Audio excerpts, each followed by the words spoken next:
c'est la première fois que je m'exprime au Havre sans être candidat, mais pour apporter un soutien absolu, déterminé, enthousiaste à l'action conduite par Édouard Philippe depuis 3 ans et à la poursuite de cette action pendant les 10, les 20 et les 30 prochaines années. Depuis 1995, notre ville affiche un nouveau visage, façonné par une dynamique positive et ambitieuse d'attractivité et de compétitivité. En 5 années, nous avons pu mesurer le chemin parcouru par la ville et franchement, si c'était à refaire, je crois que la famille le referait. Voilà, cette ville mérite qu'on s'y engage. À Édouard, on ne lui impose rien. Il n'est pas le candidat de tel ou tel appareil. C'est le candidat des Havrais. Vive Édouard, vive le Havre et vive les Havrais. Je vous demande d'accueillir Édouard Philippe. Je vais vous parler de mon projet dans quelques minutes, mais cette réunion me conduit déjà à une constatation. Il est urgent d'agrandir la salle François 1er. Je suis heureux d'être entouré et je suis heureux d'être engagé. Car oui, évidemment, je suis candidat aux élections municipales. Il n'y avait pas de suspense. Antoine Ruffnac, en 2010, m'a passé le flambeau et m'a fait confiance. C'était évidemment pour que, après lui, je continue l'œuvre qu'il avait engagée et que je me présente aux élections de 2014 pour une durée... Antoine, on verra bien, hein, je veux dire... 30 ans, on verra. Mais enfin, en tout cas, pour une longue durée. Ce projet que j'aurai l'occasion de vous présenter, il s'inscrit dans la continuité. Ce projet, il demande de la sérénité et ce projet, il exige de l'audace.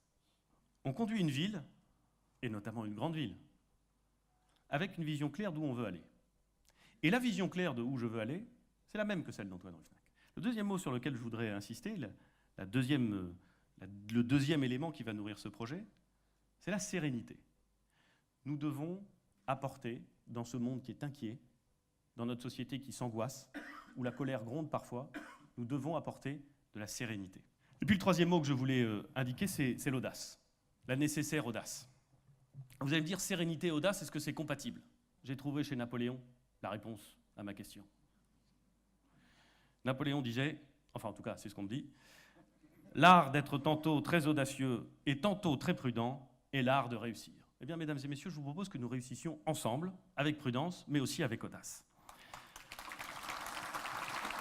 Les Havrais ont la conviction que notre ville va dans le bon sens et va dans un sens bien meilleur que notre pays. Eh bien, la question qui vous sera posée le 23 et le 30 mars, c'est de savoir si on continue. C'est de savoir si on poursuit dans cette direction ou si, par facilité ou par renoncement, on arrête. Ben, nous avons beaucoup de choses à faire. On doit être digne du Havre, on doit poursuivre l'œuvre de restauration de la fierté des Havrais, entamée par Antoine. On doit réussir ce que nous avons à cœur, c'est rendre cette ville agréable, moderne, belle, attractive, dynamique, riche aussi. C'est pas grave de la rendre riche, c'est bien, il faut le faire. On a ensemble à réussir le Havre. C'est une formidable aventure, et c'est l'aventure à laquelle je vous convie, mesdames et messieurs. Vive le Havre! Je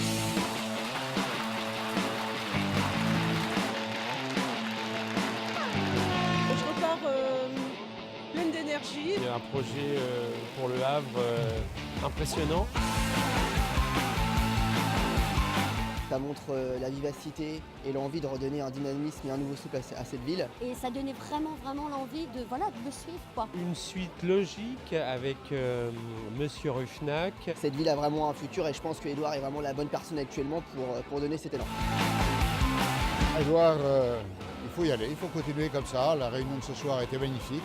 Il n'y a plus maintenant qu'à tenir pendant 103 jours et voilà, fin mars, ce sera un beau succès pour vous et pour l'équipe qui vous entoure.